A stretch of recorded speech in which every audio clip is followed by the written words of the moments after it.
Takže, vitajte naši prihľadčoví priatelia. Dneska si predstavíme šnúru od Varivasu, ktorá sa volá Varivas Avani Super Light Game. Ako napovedá názov Light Game, jedná sa o šnúru, ktorá je vyrobená špeciálne na ultraľahkú prívlač. Pri výrobe tejto šnúry je veľmi podstatná technológia, ktorú nemá zmáknutých veľa firiem. Našťastie Varivas ju zmáknutú má. Každá tá firma dá tým technológiám nejaký svoj názov.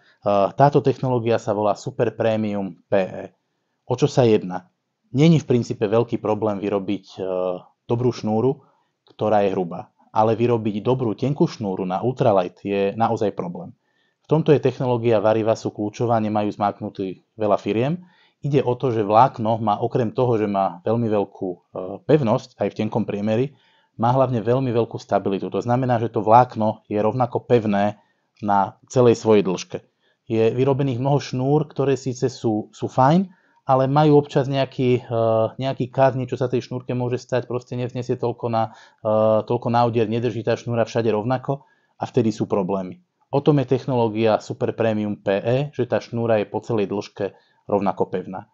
Okrem tejto technológie je, ako si často hovoríme pri Varivase, veľmi dôležité, aby mala šnúra dobrú povrchovku. Táto šnúra má povrchovku, ktorú Varivas nazýva SPV. V princípe šnúra je mäkká, šnúra je hladká a vďaka tomu dokážete šnúrou veľmi ďaleko nahodiť, lebo nesaje vodu a ten povrch je naozaj taký, že šnúra krásne klže cez očka. Ako napovedá názov, je to light game, čiže v našich podmienkach je to šnúra na ultraľahkú prívlač, robí sa v 3 priemeroch. Je to zhruba na naše presné milimetre, je to 0,07, 0,09 a 10, čiže je to tenká šnúra. Najlepšie využitie u nás, buď ju používajú chalani v troudári, keď hľadajú nejakú univerzálnu šnúru, veľa sa používa aj ako univerzálna šnúra, či na stojak alebo na rieku, keď chcete proste mať dobrú šnúru na ultralight. Brávajú chalani na ostriežov, brávajú na potočákov, vyskúšajte. Ešte by vás mohlo zaujímať, v akých sa vyrába na vinoch. Vyrába sa v 100-metrových verziách a v 150-metrových verziách. 150-metrová verzia má uprostred po 75 metroch značku. Je to kvôli tomu, že Japonci veľa vyrábajú šnúry rovno na ultralight, na tenké navijaky s plytkými cievkami, takže tá 150-metrová verzia je originál myslená na malý navijak s plitkou cievkou, kde si ju vlastne môžete rozdeliť na navijaky 2, preto je uprostred značka.